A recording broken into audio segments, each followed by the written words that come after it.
Welcome to Momentum, a motorsports podcast powered by High Gear Success. I'm your host, Heather Wilson Schiltz. Here we share the stories and strategies that keep the world of motorsports moving forward. Today's guests are Inna Thorn, Executive Director and VP of Backcountry Discovery Routes, and Tim James, Board President and Creative Director. So thank you both for joining me. Nice to be here. Nice to be here as well. So I'm a big fan of the BDR. My husband and I love to watch the documentaries that you guys produce online. We haven't, unfortunately, got to tackle a BDR for ourselves yet, but I think the routes are getting a little closer and closer to Ohio for us. So I think pretty soon we'll have that opportunity. You absolutely will. We have a route in development in Ohio as we speak. So it'll come out in a couple of years. Yes, I'm so excited for that. So BDR dates back to 2010, I think, if I found that correctly. But can you kind of take us back to the beginning? What led to the creation of the organization, and what was the gap that you guys saw in the adventure riding world? Yeah, so just for those people who don't know what BDR is, BDR stands for Backcountry Discovery Routes. And we're a nonprofit organization that preserves off-highway riding opportunities for dual sport and motorcycle community. And so we were founded in 2010 with the first route in Washington State. That route was created sort of an idea that that adventure riders need places to ride on public lands. There was an obscure route that was in existence prior to 2010 in Oregon that was created by the Oregon Off-Highway Vehicle Association. And there were a number of those routes. They were free to public. And a number of ADV enthusiasts in Seattle rode that route and decided to create something similar in the state of Washington. So that's kind of how BDR started. They created a film about it. They provided free GPS tracks to the community. We partnered with Butler Maps to create a map, created a website, and made it really easy for people to go and explore the backcountry of Washington State at that time. On a motorcycle. And then it was such a successful proposition, and thousands of people saw the film and rode the Washington route that the organization decided to form as a formal nonprofit and to start creating more routes around the country. So currently we have 23 routes between our cross-state BDR routes and BDR-X loop routes. And those comprise over 20,000 miles of free adventure tracks for the BDR community. So that's kind of a history in a nutshell, and we can expand on that. Yeah, I love the concept of having pre-planned routes too. Of course, it's always great to go out and kind of adventure on your own and find your own routes, but sometimes it's just so nice having the planning done for you. And obviously you don't know different parts of the country that you're not from very well to even be able to plan from scratch an adventure. So I think this is a great opportunity for riders to kind of access some really high quality routes with very little planning involved for themselves. Yeah, I think that's the key, Heather, is that we gave the community time to do this, right? Because it's super time consuming to come up with a 10-day route and figure out all your resources along the way. So that's the opportunity I think we gave to our community, is we made it easy, right? And accessible. Mm-hmm. And so I think Inna mentioned there are 15 routes, and that doesn't even include the BDR-X routes. So can you kind of explain the differentiation between the traditional BDR route and the BDR-X routes?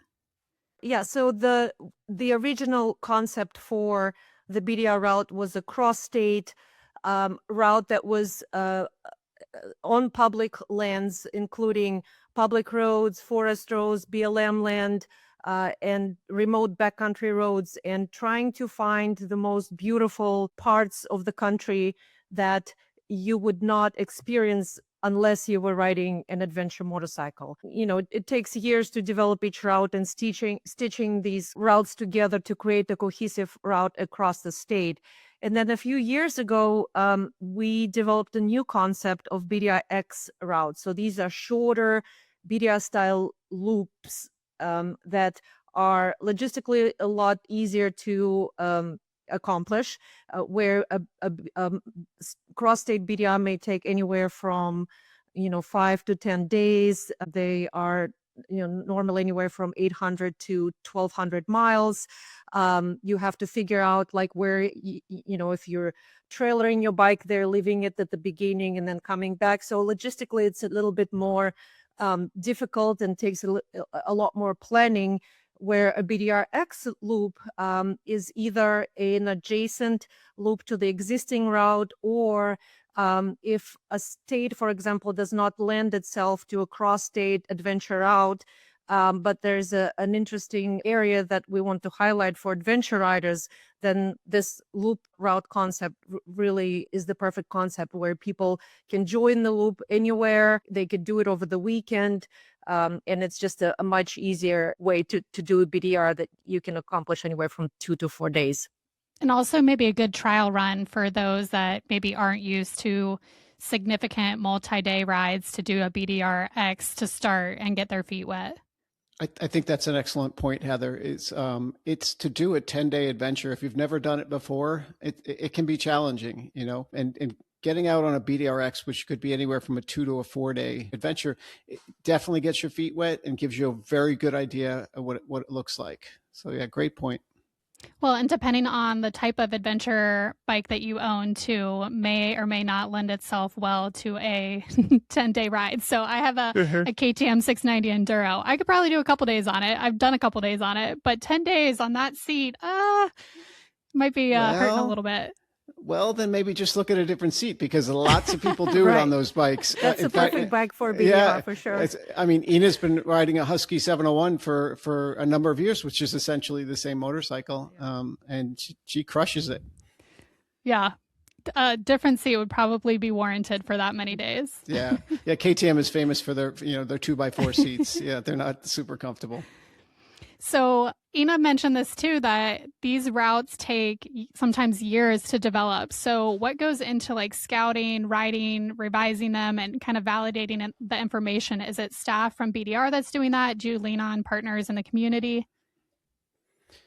Well, I think it's a mix of both. Initially, I think in the beginning, it was more like the core group that was doing it. But as we've grown and developed over the last 15 years, 16 years now, we began leveraging the community and reaching out to local experts that we could trust, that understand the criteria that goes into building a route, and it helps us to deliver these routes quicker. Now that we've got a whole, we've got an army of people, led by a gentleman by the name of Bryce Stevens, who is one of our founders. And he's head of route development. And under him is Michael Bilecki, who is our routes manager. So those two kind of sit at the helm, and they do a lot of the work themselves, the boots on the ground work, but also leverage a lot of talent across the country. Is that probably a good way of describing it, Inna? Yeah, and like we said, routes take anywhere from 2 to 5 years to complete, starting with Bryce and Michael staring at maps, doing the regional research. And Bryce is just a mastermind of this amazing national BDR map. Like, he had that in his head 10 years ago. Now with 23 existing routes, I know that he has 40 routes in development right now, and working with local volunteers in all these states. Our organization is pretty much 100% volunteer, other than the really short staff and the volunteer board, but all the work is being carried out by volunteers, and specifically the scouting work. So, figuring out and staring at maps is the first step, identifying those riders in the area who have deep knowledge of great public roads that we can ride on, having a plan for kind of disjointed routes, but then the scouting teams go and start scouting, anywhere from a year to 3 years, is they're just making sure or looking at where these routes go. Are they suitable for BDR riders? Are they too easy? Are they too difficult? Are they scenic enough? And then,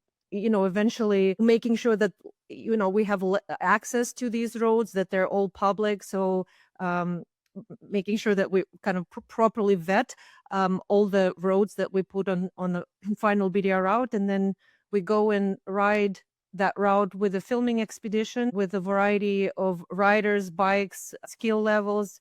Sometimes we still make changes on that final filming expedition, and then eventually, providing the free tracks in the film, and all the travel resources to the community. So it's a incredible effort, but it's definitely really fun. You mentioned making sure those are all like public roads or routes as well. Have you run into any trouble along the way of when you were building routes or maybe even existing routes where there was land closures unexpectedly? And how did you guys deal with that? So yes, we've had our share of challenges. For the most part, we've been pretty lucky. There has been times where we might have mapped something out and even vetted it, and then in the end, it turned out not to be the best place to run a route. So we've had to make some corrections. But that's also part of the heavy lift that BDR takes on with every new route. That's another 1,000 miles of tracks that we're responsible for making sure that the community has the most up-to-date tracks, and we're sending all these people out in the right direction. So yeah, we've had our challenges. It's going to happen especially with close to 22,000 miles now. But we try to rectify the situation as quickly as possible and as nimbly as possible. We've got a great team for that. So. Once the routes are established, how do people access them online? What kind of download capabilities or, mapping software can they utilize for these routes? So the routes are provided in a GPS format. So anybody who plans to ride a BDR route would go to our website, ridebdr.com, and download the free GPS tracks. And they can either use a GPS device like Garmin, Zoom or XT or something like that, or they can navigate with a phone, and a phone navigation app like Onyx or Gaia. So that's the navigation part. But on the website, there's also a wealth of information on very detailed descriptions about every section of the route. We provide resources on where they can stay, where they can camp, food options, and things like that. So really, it's a turnkey motorcycle itinerary that the organization provides for people and makes it really easy for them to do an adventure of a lifetime, which is what BDRs are. If I can add to that, there's another resource that we have beyond the website, which is really rich in information. If you're going to do a BDR route, absolutely go to that specific page and soak in it all, because there's so much to learn on those pages. An interactive map where you can actually go through the entire route, and also look at it from different layers. So you can look at that current point. Are there wildfires happening right now? Is there snowpack still in the mountains? So that is an amazing resource. But the other great resource that we've developed for our riders is individual Facebook group pages for each route. And what's nice about that is that that's real-time information. People that are out on the route can post and say, hey, or I'm about to go out on the route. Anybody out there? What does this look like? I heard this was closed. Is this back open again? What's the go around? And so it's a great way for our community to, number one, build community, make friends, maybe find other riders that want to go on an epic adventure with them, and communicate real time. So that has been a real success. It's also a lot of work, because now we've got 22 Facebook group pages, and that's where we put our ambassadors to work. They wind up being, helping to moderate those pages. Because I will add one more thing about that is we try to keep, it's very important that we keep those about the route. If the discussion goes to, I'm trying to sell a bike, or what oil do you use on this? No. That's not what this is about. It's real information, real time about the routes. Running a Facebook group is not for the faint of heart. So trying to do that, like you said, it was maybe okay in the beginning when you had a couple, but 22 and building is a ton to manage. And I didn't know those existed, actually. So after this podcast, I'll be going and joining a lot of those groups. What goes into picking lodging that is on the routes? And how do you guys make considerations for that? If I recall, some routes have more maybe lodging options and some are more heavily camping options. Yeah, each route is different. And what we try to do is to end every section of the route, which, on the main BDRs, there might be 7 sections. On a BDR-X loop, there may be 3 sections, but we always make sure we start and end a section at a small town. It's like we go through some of the most rural towns, and we specifically design the routes to go through the most rural parts of the state. But we make sure that there's a gas stop, a place to sleep, a place to eat, and then camping options at the end of each section. And normally it's not your big box hotel chains that are serving the adventure community. It's these small mom and pop stores or restaurants or hotels, motels that are so happy to have an influx of adventure motorcyclists, patronizing their business, because they, in these small towns, some of them may be like population 37, and there's not much out there, and there's no industry happening anymore. And so what BDR does is provide, these small towns with an influx of riders who are spending money at these businesses and really helping invigorate some of these small rural communities. So it's another mission of the organization, is to provide economic impacts to the rural communities along the BDR routes. Do you find that the communities are super receptive from the beginning, or does it sometimes take some time to prove to them that you're not like intruding or overtaking their small town feel? Yeah, I think there might be a learning curve in some cases, right? Because we're all motorcyclists. We can talk about this. Motorcyclists ripping through town sometimes aren't the best look for a town, right? I mean, let's be honest. But adventure riders tend to be, a mature group of people, and ones with means as well, and so they spend money. So once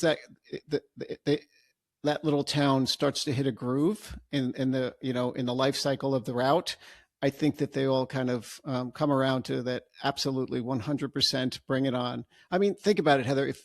If you're a small town out in the middle of, let's say, Nevada, right, and you get very little traffic, in the summer season or whatever season, and then all of a sudden,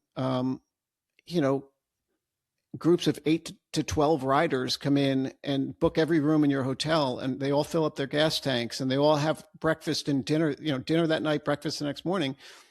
It's not too, it doesn't take too long to figure out this is a good thing. And just add to that on one point is that we actually have done 2 economic impact studies, which were really big for us. And let me step back for a second and say that I think in the beginning, when BDR was founded, this byproduct of us running these routes, a byproduct of helping these small towns, I don't think it was an immediate realization. But then when it started to come to light, the organization was like, wow, this is a really great thing. We need to lean into that. And then it became one of the criteria of where we run these routes, right? So getting back to the economic impact study, we did 2. We did one in 2017, correct me if I'm wrong, and one in 2022. And just to give you a difference in that time, right? We had, I think in 2017, we probably only had about 7 routes, or I think the economic impact, total monies that, from out of state that was being put to these small towns was $17 million. Annually, across all the routes. Yeah, yeah. And then in 2022, we had more like 10 or 11 routes in that area. That number jumped to $60 million. So $60 million, our riders, and this is the ones we know of, right? So the $60 million is going to these small towns across the United States. So something we're super proud of.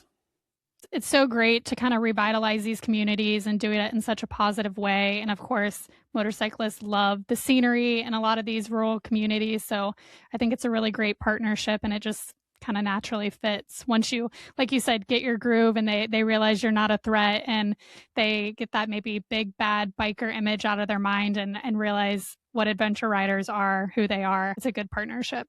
It's so cool, when we release a route, and I remember on the Southeast, Tim, the hotel that you guys all stayed at the beginning of the Southeast route, they just love us. They saw such an increase in, hotel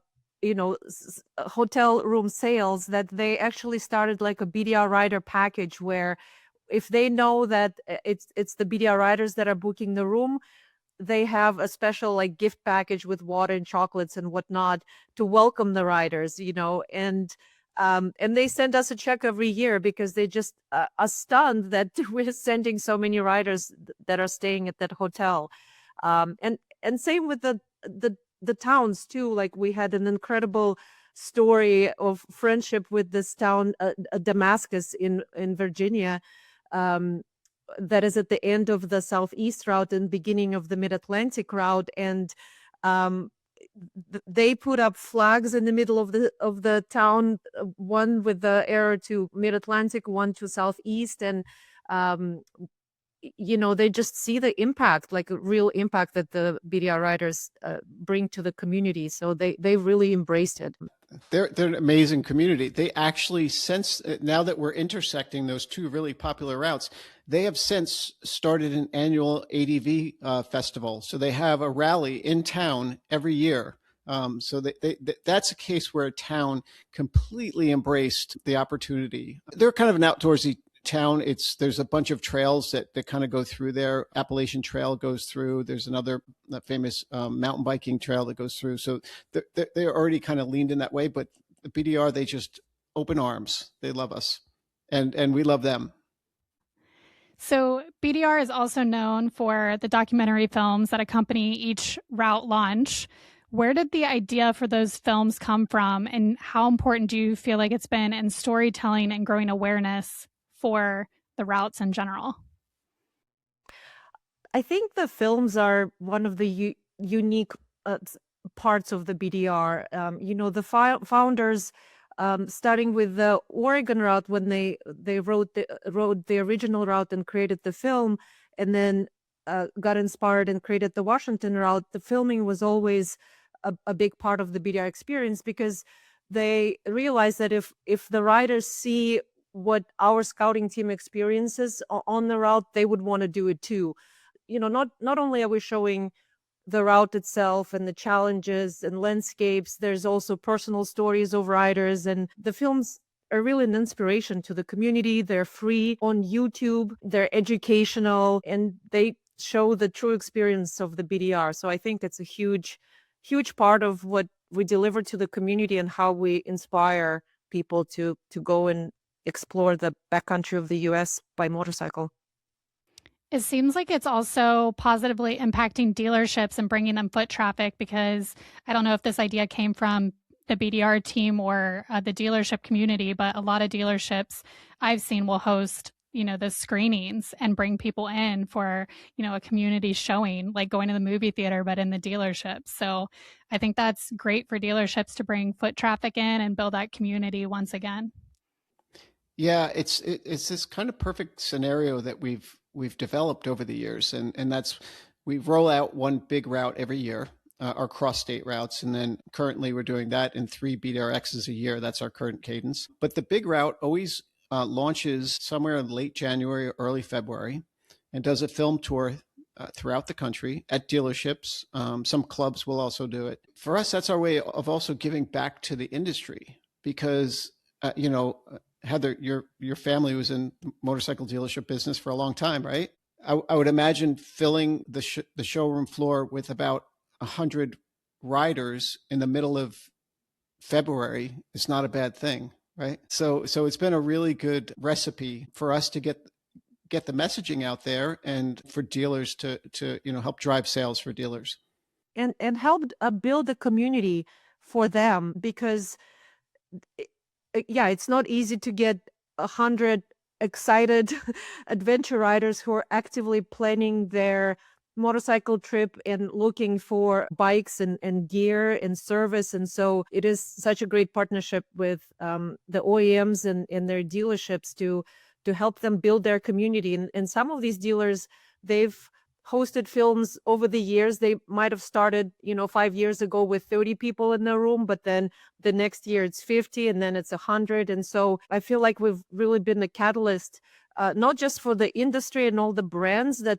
have developed alongside BDR over these 16 years, but also helping sustain the motorcycle industry and helping these dealers have better sales and grow their adventure riding community. So it definitely have been a win-win.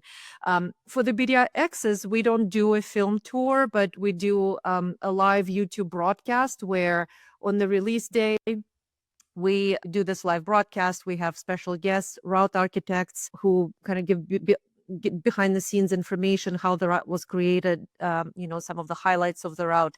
And then we show the film live online, and then it lives on YouTube after that. So the live YouTube broadcast aspect has also been kind of fun. We started in 2020 during COVID year when we didn't have a route to release and no film tour, but we did a 10-year retrospective of the BDR during the live broadcast. And then we were like, wow, that's kind of a cool concept. Let's do that for the BDR-X routes. The film tour and the broadcast is just helps more riders discover BDR and discover adventure riding.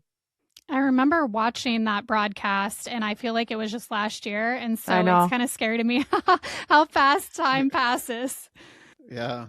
The other thing that we do, Heather, for those dealer screenings is if available, we'll send a BDR ambassador out there to tee up the film and to answer any questions. So it's also a good way to get, kind of insider information about the route as you're planning, because our ambassadors, they know it all. I mean, they know what's going on. We keep them briefed on everything, new developments, what's up next. And that's typically what people want to know when they run into what's next. Are you coming to our state? We're getting there. We promise. Just like we said to you, Heather, we're getting there.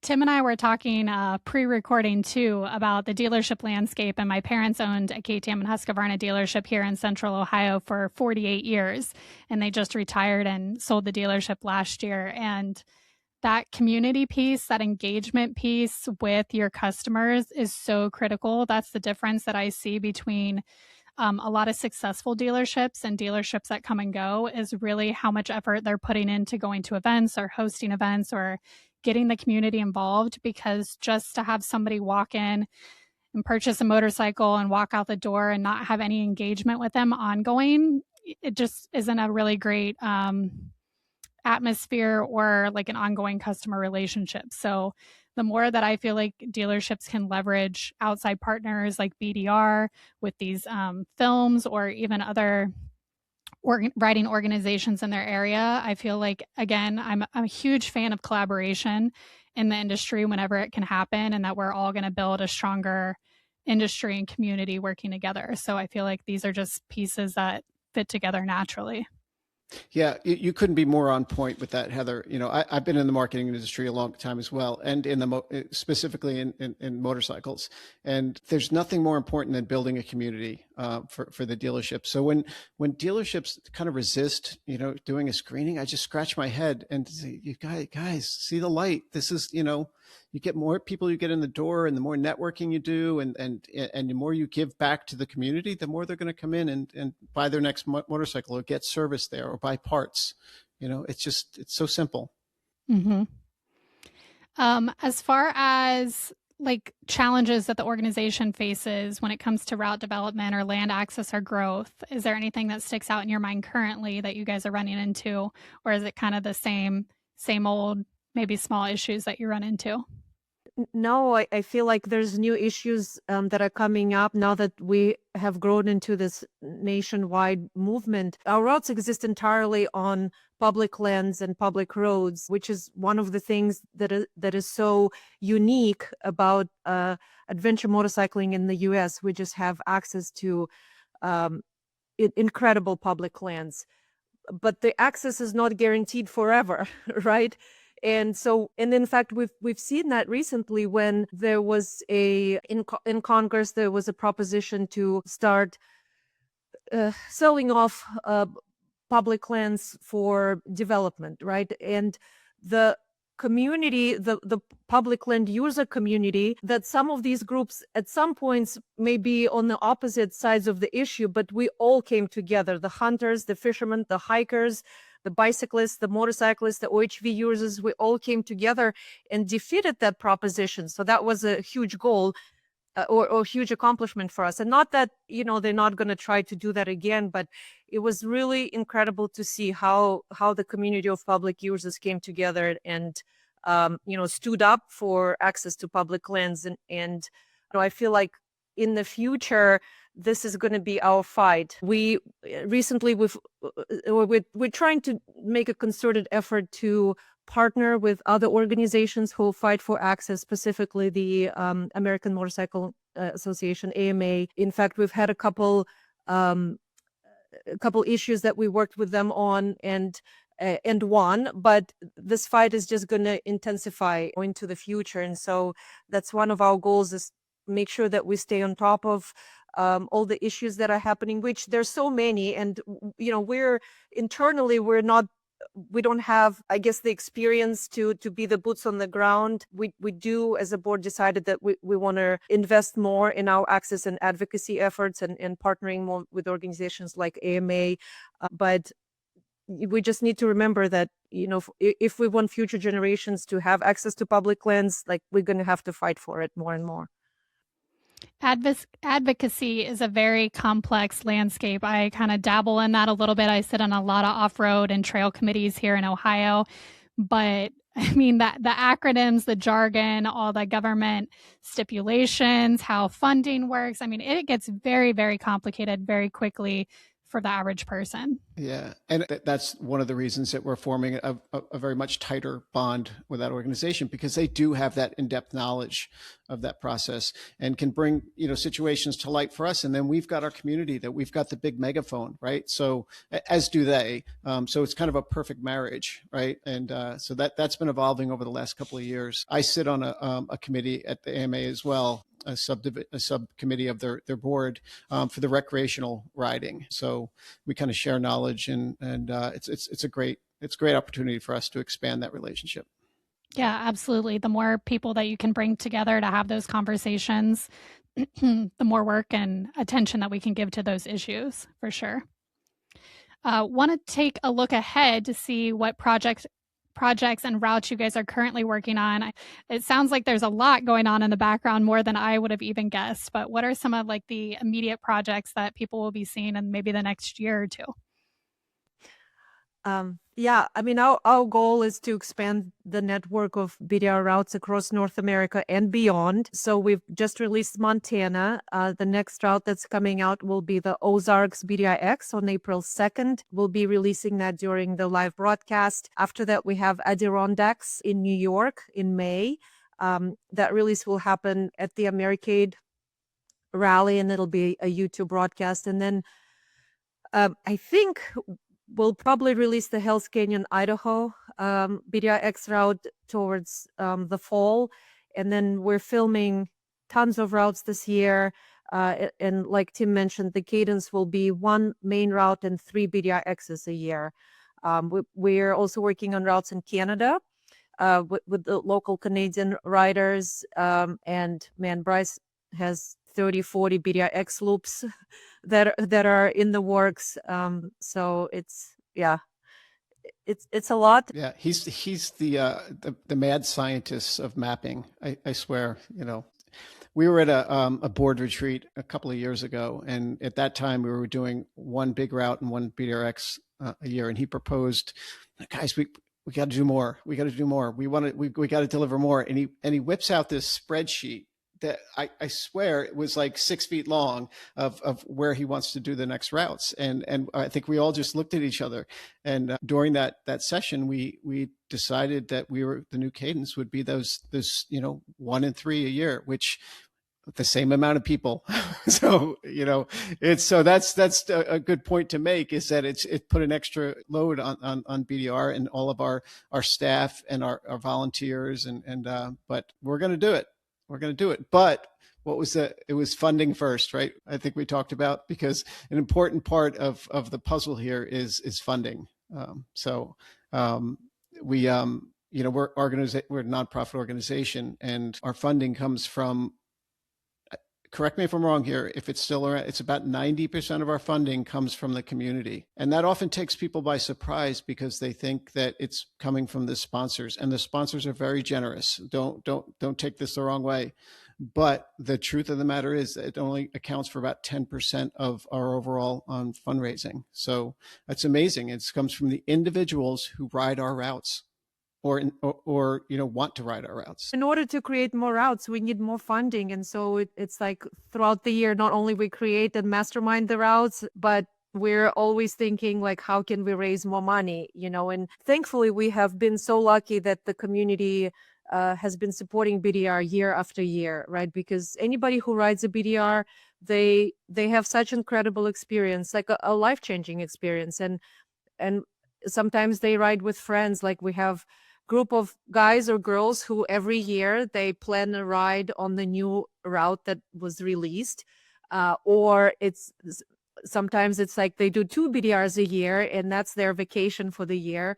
I get emails from like a parent who tells us how incredible, like how much BDR influenced their relationship with their kid because they ride together and they also ride with their grandpa. So sometimes there's like 3 generations of riders riding in BDR and connecting. And naturally, when they come home, they want to give back to the organization so that we can continue creating these routes. So, we have a variety of fundraising opportunities throughout the year, and we've been really blessed with how generous our community of riders has been. It's really been incredible.